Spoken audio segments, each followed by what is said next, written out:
आंवला नवमी की जय। एक नगर में एक सेठ रहता था। सेठ सेठानी बहुत धनी थे और बहुत दानवीर भी थे। वो सोने के आंवले 1 किलो रोज दान करते थे। तो उनके 2 बेटे थे।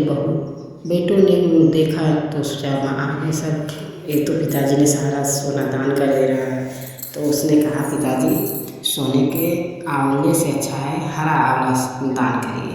ये सुनकर सेठ सेठानी बहुत दुखित हुए और घर से रोने लगे और घर से निकल गए।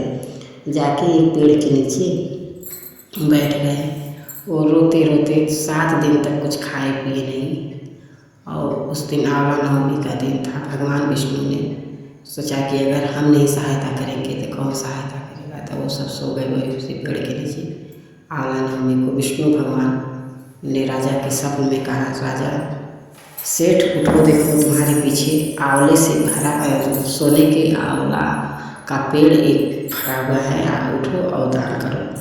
फिर उसने उठा और देखा तो घर के जो झोपड़ी थी वो महल में बदल गया था। सुंदर स्वर सब उनका वैभव सब भर गया, सोना चांदी घर गहना। और पीछे पेड़ था आंवला का, वो उसमें असंख्य सोने के आंवले भरे हुए थे। राजा रानी फिर सेठ सेठानी फिर आंवले का दान करके ही भोजन करते थे। और उधर उनके बेटों के व्यापार में बहुत नुकसान हुआ। उन्होंने खाने को तरसने लगे। फिर उन्होंने देखा कि आंवला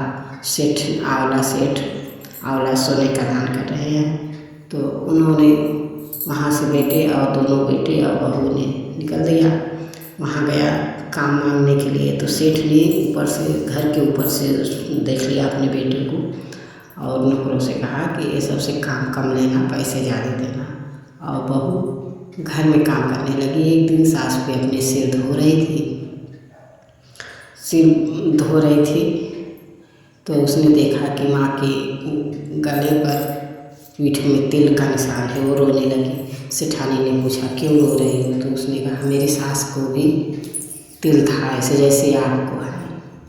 तो उसको हम लोग ने घर से निकाल दिया। तो उसने कहा मैं वही तुम्हारी सास हूँ जिसको तुमने घर से निकाला है, मैं ही तुम्हारी सास हूँ। वो हाथ जोड़कर अपने सासू से माफ़ी मांगने लगी और राजपाट करने लगी। जो इस आंवले की कथा सुने और सबको सुनाए, उसको विष्णु भगवान सब पर कृपा करें। जैसे सेठ सेठानी पर कृपा की वैसे सब पर कृपा करें। आंवला नवमी की जय।